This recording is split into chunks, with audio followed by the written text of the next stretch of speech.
Hey guys, welcome back. This is going to be part 2 of the oil painting tutorial demo that I'm doing. In the previous video I had done the underpainting and blocking in the values.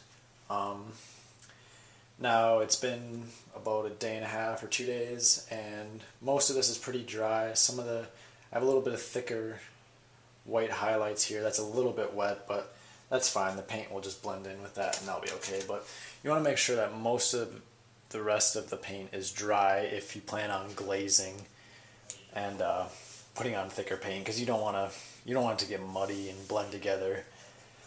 Because this is the Grizzle Technique. Grizzle, I don't know, there's 100 different ways to say it, whatever. But compared to the Alla Prima version where you just lay one layer of paint and you get the painting done in one day. This one takes a few days, but can have really nice results. So yeah, I'll be showing you kind of glazing techniques and different color mixing, and yeah, so we'll just get started with this. I'll throw some pictures in of the still life probably at the beginning of the video, so you guys can kind of get an idea of what it looks like. Again, try to start with the darker values and work your way up to the more lighter ones.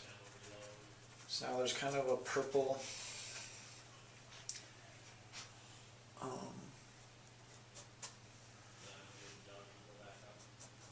shadows here, or purple cloth, sorry. One thing, before I get too ahead of myself, I'll be using Max Medium Linseed oil. Sorry, this can's kind of nasty. It's gotten some use out of it. This is the oil used for glazing. You kind of, like you do with turpentine or water, for whatever your thinner is, you mix that with the paint and you're able to get kind of a transparent glaze that you can lay over the different colors and stuff. So it kind of keeps the values underneath, and it's just an awesome technique. It does smell pretty potent though, so I'm going to crack a window here inside my apartment. So mix a little bit of that. You want to get it pretty transparent, but not too watery, because if it becomes too much, your painting will look really glossy, and it's not always the greatest thing when it turns out really glossy. So I'm going to kind of start to lay in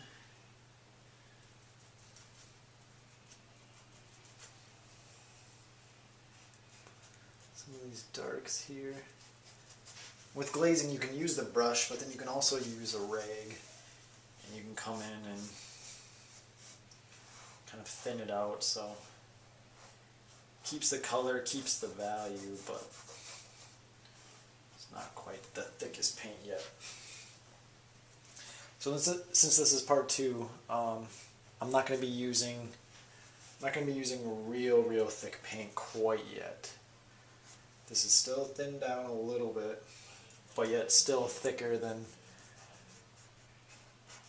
what I used for the underpainting.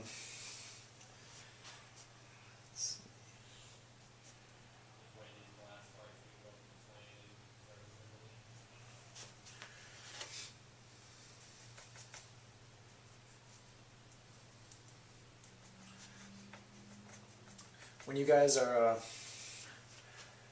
painting and you have your palette and you're finding that your paints are drying out in your palette, just cover them with tin foil. It keeps them for pretty long. I mean, mine usually can last about a week underneath tin foil before they really start to harden up, but that way if you're not going to be painting for a while, or if you have some pretty big chunks that you're trying to preserve, throw some tin foil on your palette and cover them up.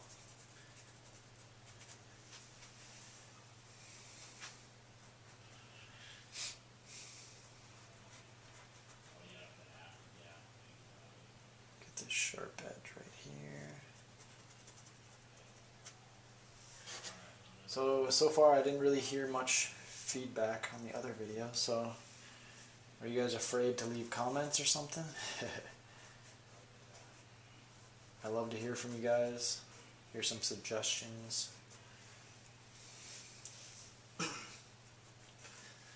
Remember, in these shadows are not going to be black. They're not going to be just a black shadow like you see in like cartoons or something. There's colors in all these shadows. You gotta train your eye to see them. And maybe if it's very subtle, then maybe be a little bold and put a little brighter color in there. If you see a little bit of blue, maybe boost that saturation of that blue just a little bit, and you'll be pretty surprised on what can come out of that. Mixing cadmium red and French ultramarine blue to get some different shades of purple, and I'll add a little bit of white in there. I'm using titanium white right now.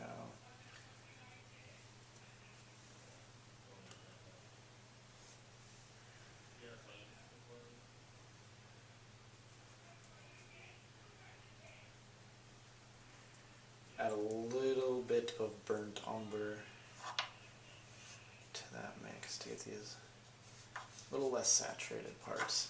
Because you don't want the whole painting to, you don't want, so like the cloth here, the drapery that's on there, you don't want that all to be one solid shade of purple or value and hue of purple. You want to vary it quite a bit. Little subtle nuances of color along there.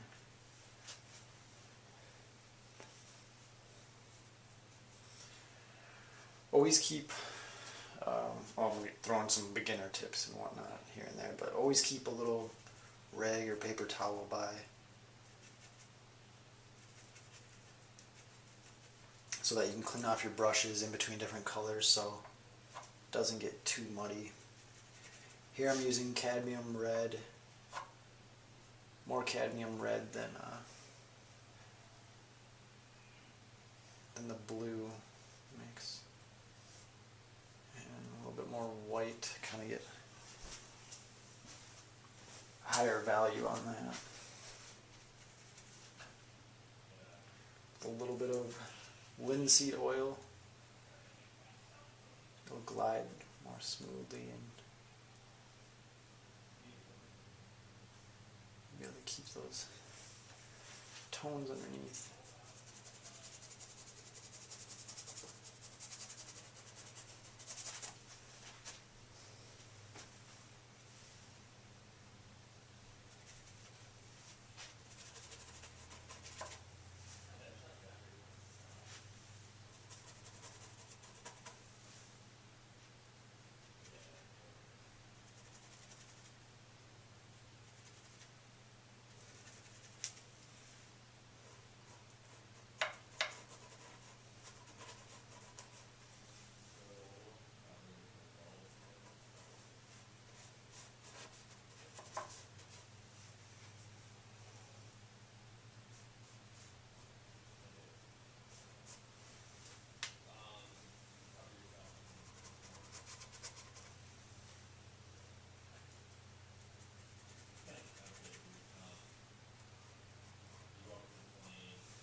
More burnt umber, a little bit less saturated part there.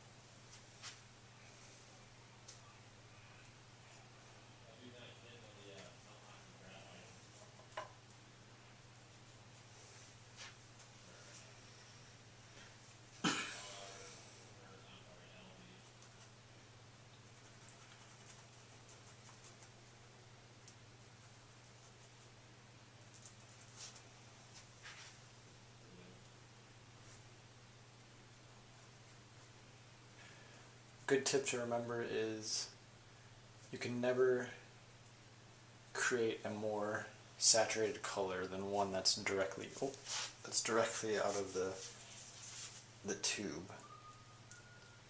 So you can't mix a orange that is going to be more vibrant, more saturated, more intense than an orange pigment that you would buy that would come straight in the tube. Which is kind of a bummer, but I mean, it's just how it works. Every time you're blending colors together, they're going to get less and less saturated.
It's okay too to go back over wet paint. You can kind of, you load up your brush and then you can do, you hold, instead of your brush going straight onto the canvas, you hold it sideways. That's how you can release a lot of the paint onto the canvas there.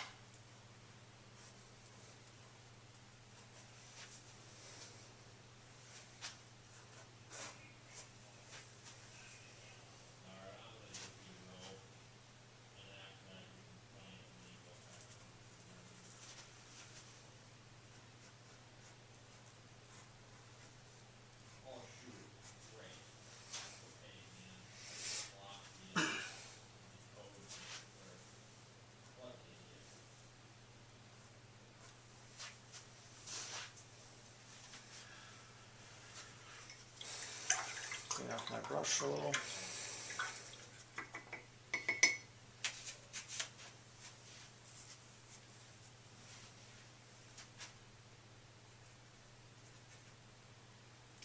Don't get discouraged either if you're midway through a painting and you're just like, man, this isn't working. Just keep working on it. It'll slowly come out.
something of this bluish purplish shade.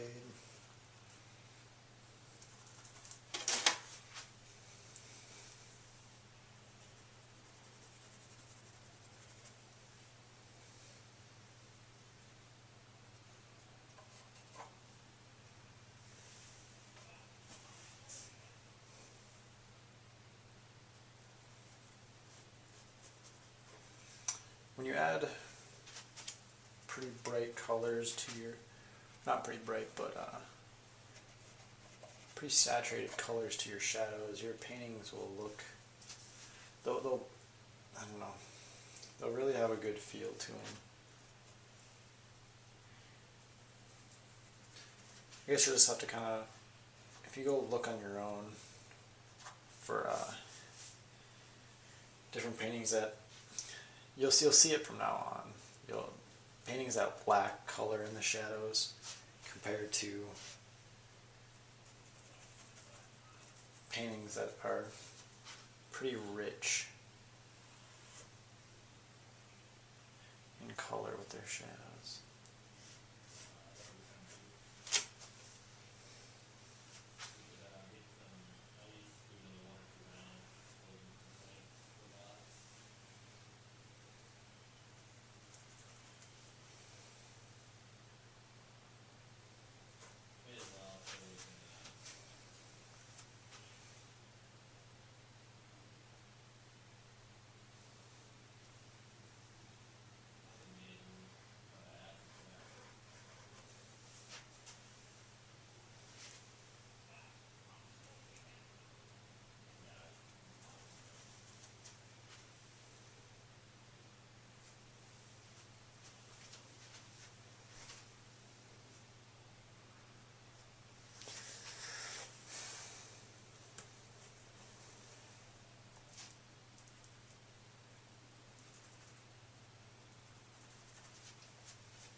Don't worry about trying to get rid of all your brush strokes. I personally love paintings that have pretty vivid brush strokes that you can see how the painter's hand was actually working in it. I don't know, something about it actually having the painterly feel. I absolutely despise photorealism, but that's just me. I don't know. I mean, yes, someone has skill because you pretty much just painted an exact replica of the photo and you got it to look realistic, but I don't see that as really an art form. There's nothing behind it. There's no feel to it. I don't know. It just doesn't have all my feels.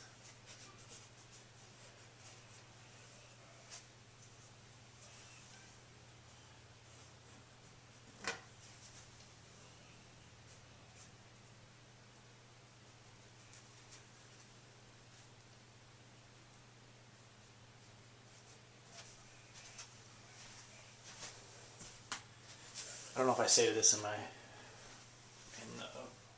part one, but it's always a really great thing to step back from your paintings once in a while and do not sit too close to them, because you'll focus on something forever and then you aren't getting a whole feel for the whole painting. So you're only seeing these little bits and pieces, and from whichever little areas you're working on, and you'll lose sight of the whole thing, and then you'll be up close working on it, and then you'll step back and be like, holy crap, what did I just paint? That was not what I thought I had. And you'll see little mistakes everywhere. But when you step back and you paint from a distance, you can really see the painting as a whole. Going in now with pretty dark and pretty vibrant ultramarine now, because I see a lot of blues in these shadows.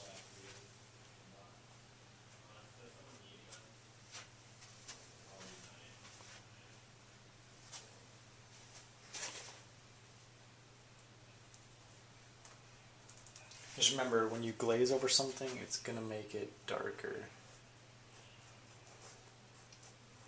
It's going to really push those values.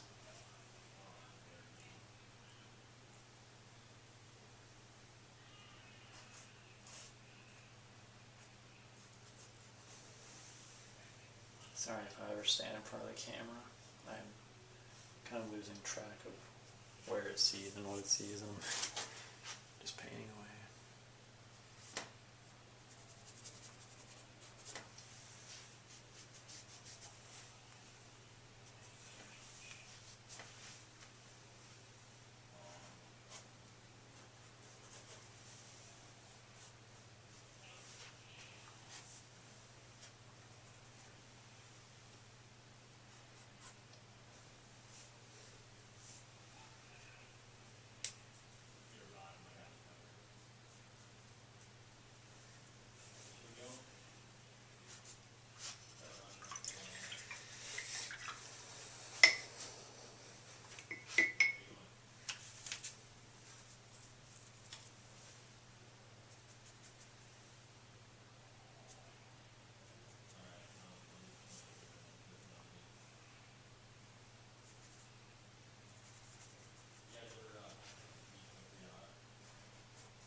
Remember, not everything has to be blended perfectly. Oops.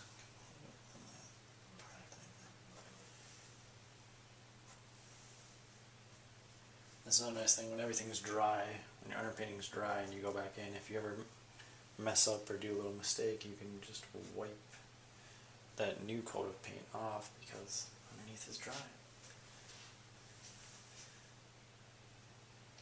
And the rag is also a really good blending tool. So is your finger, either one.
So that's starting to kind of ship up there. I'm going to go in with my more of a hard bristle hogskin brush. I'm going to go in and kind of block in this orange and these apples and some of the colors on the teapot right now. By using a cadmium red, cadmium yellow, and a little bit of yellow ochre.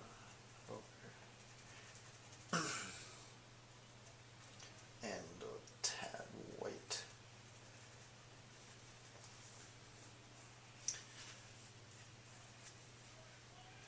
And some linseed oil.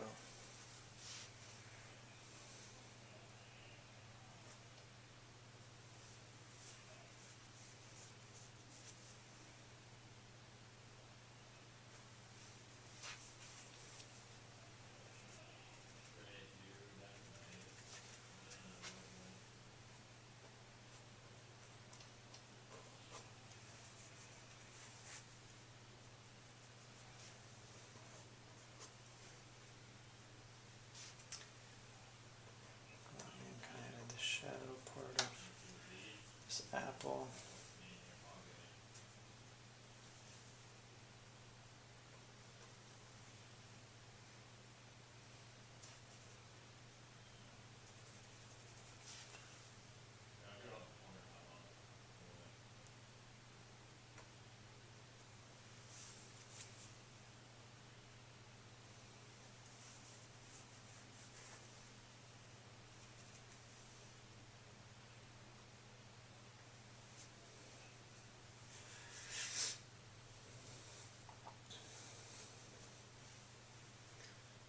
See, a little bit darker over red. It's still too bright. So what you can do is add cadmium red, and then with your phthalo green. Phthalo green is a very powerful color though, so add very lightly. A little bit of phthalo and then red. Since they're across from each other on the color wheel, they're going to make each other muted. They'll make a muted, dull color, so you kind of get a... Well, since I used a little bit of phthalo and more cadmium red, it's a more reddish color. If you mix quite a bit of them, and you really get a lot of green in there, you'll get more of a black, which if you don't have a tube of black is a really good way to get black. But you can really end up muddying up your colors if you mix too many complementary colors together.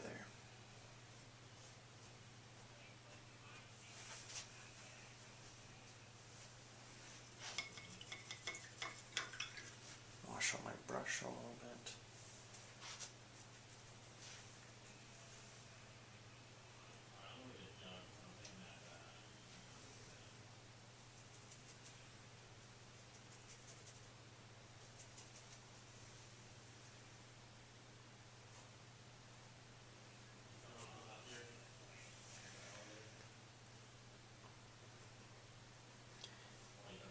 Like in my previous tutorials, if you guys watched, always keep in mind the bounce light, reflective light, light bouncing everywhere.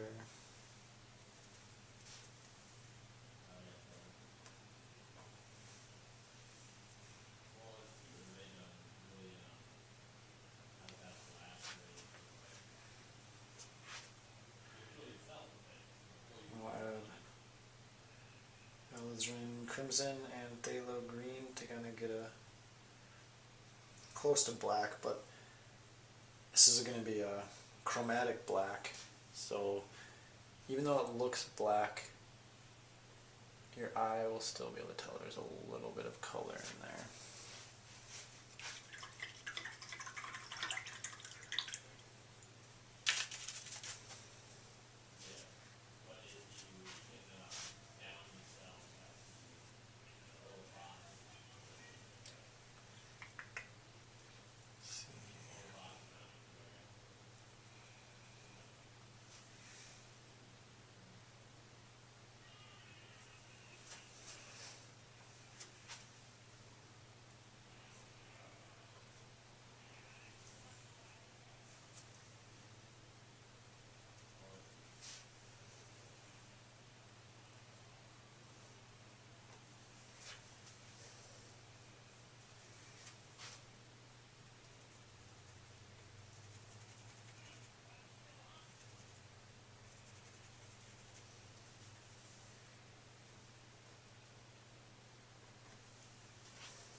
This apple's way too round.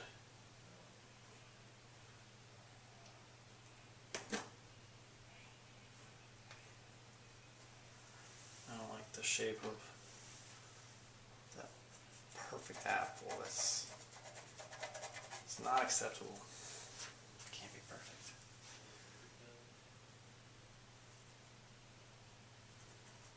So back to some French ultramarine and alizarin crimson. It's a pretty dark purplish.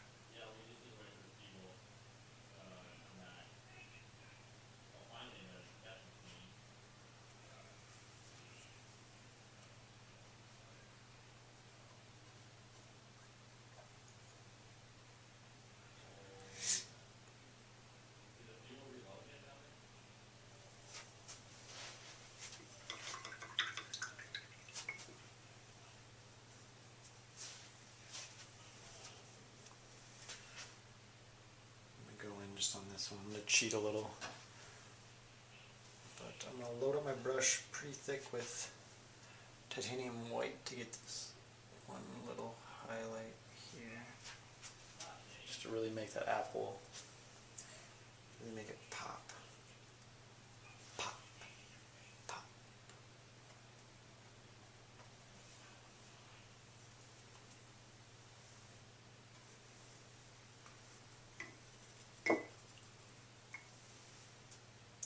Shape down good.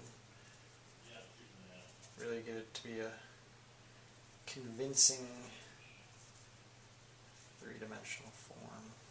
Because all I'm pretty much doing is lying to you guys by painting this apple.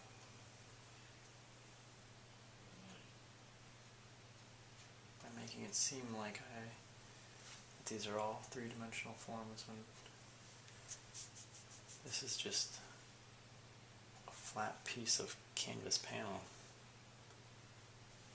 I'm a jerk, aren't I?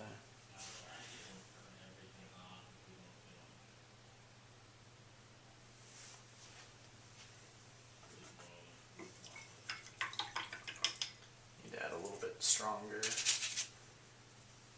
reds.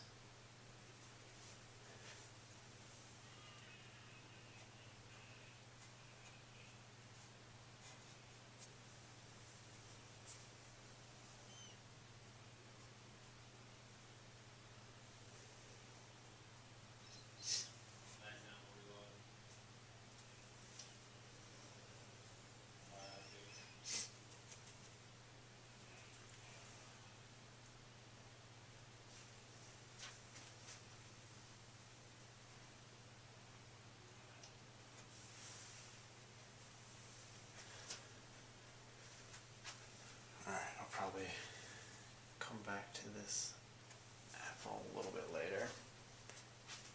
Kind of getting frustrated on it.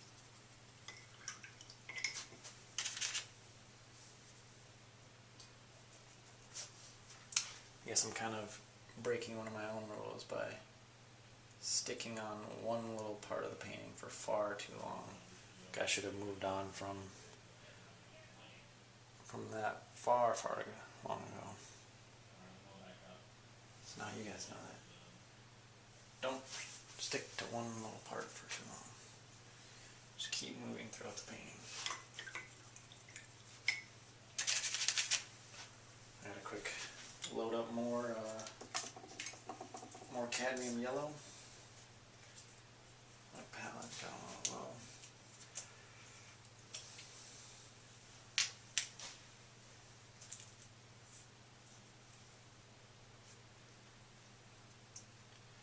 Usually yellow is one of my least favorite colors to work with, but in my senior show I had quite a bit of yellow.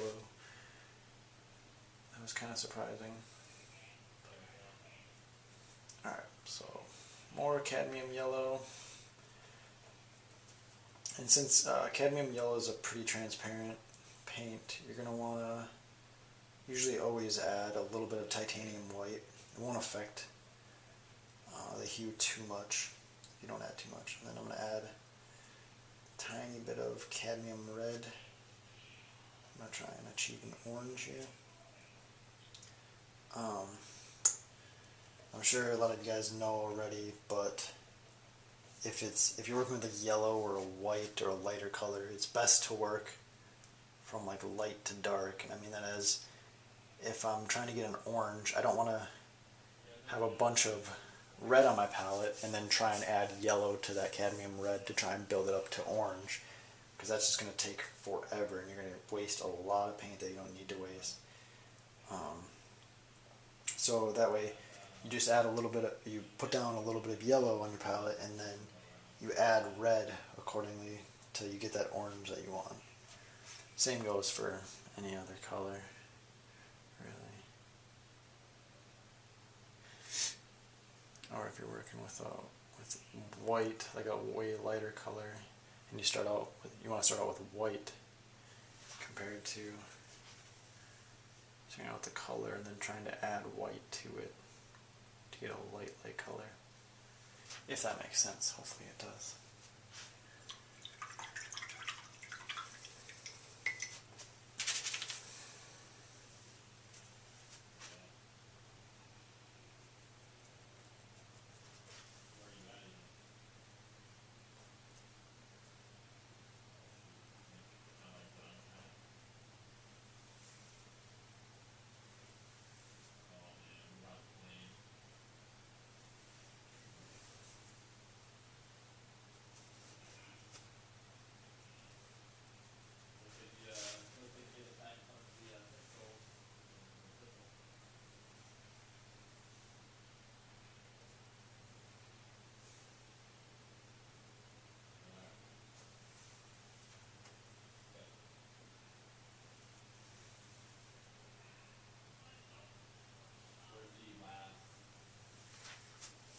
There's the orange over there.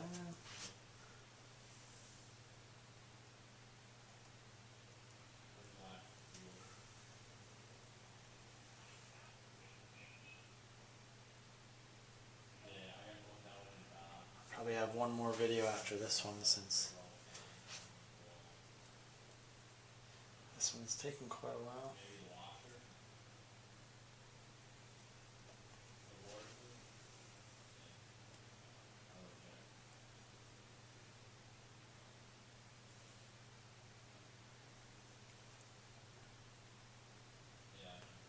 Let me know though if you guys like the longer videos, or if you want sped up ones like this and I can just talk over them. I have no preference either way. I enjoy talking and I also enjoy the speed ones.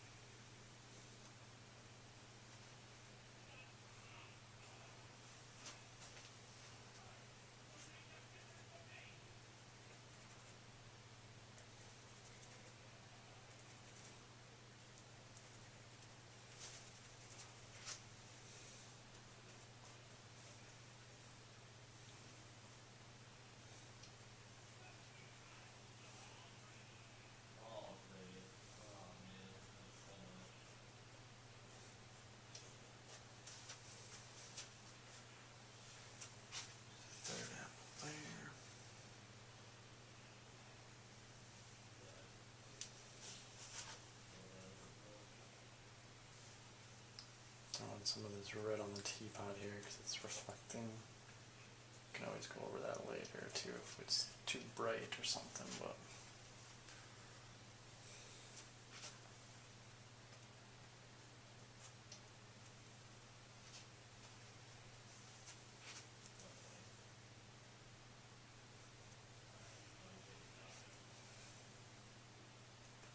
that way it'll kind of give us a nice base for tomorrow or the next day when I jump back into this painting to finish it out. Don't be afraid to lay down some color too. Like if you have some extra paint that's getting too hard or something, I mean, just quick throw it down somewhere. Get some color down on your palette and then you can paint over it and you can kind of experiment, because certain colors will react differently over other ones, because a lot of the paint they're going to be using is transparent, whether you know it or not, and if you're thinning it down and glazing it, you'd be surprised if you lay down an orange and then you dry brush pull some paint over it later like a blue, and you'd see how they like bounce off each other and really vibrate. There's a lot of cool combinations that are out there. I'll probably, I guess, I just thought of another tutorial for in the future. I could do one, although it's pretty difficult. I mean, it's something that really takes practice, and you just gotta paint a lot. You just gotta kind of always be trying new stuff, always be wanting to learn, have a desire to learn. Which, oh man, who likes to learn anymore? Learning sucks.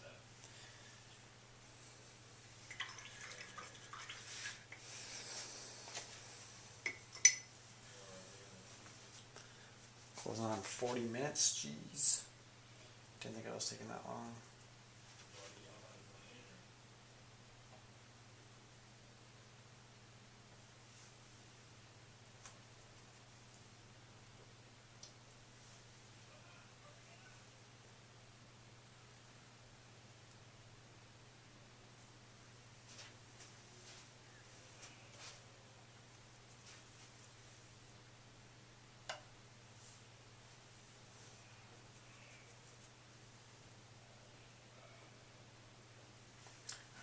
I think I'm going to pause it for now. We'll move on to, we'll finish the color in the next tutorial or two. Thank you guys so much for watching. Stay tuned for the next few tutorials that I'll be putting out, or the last little bits of this one.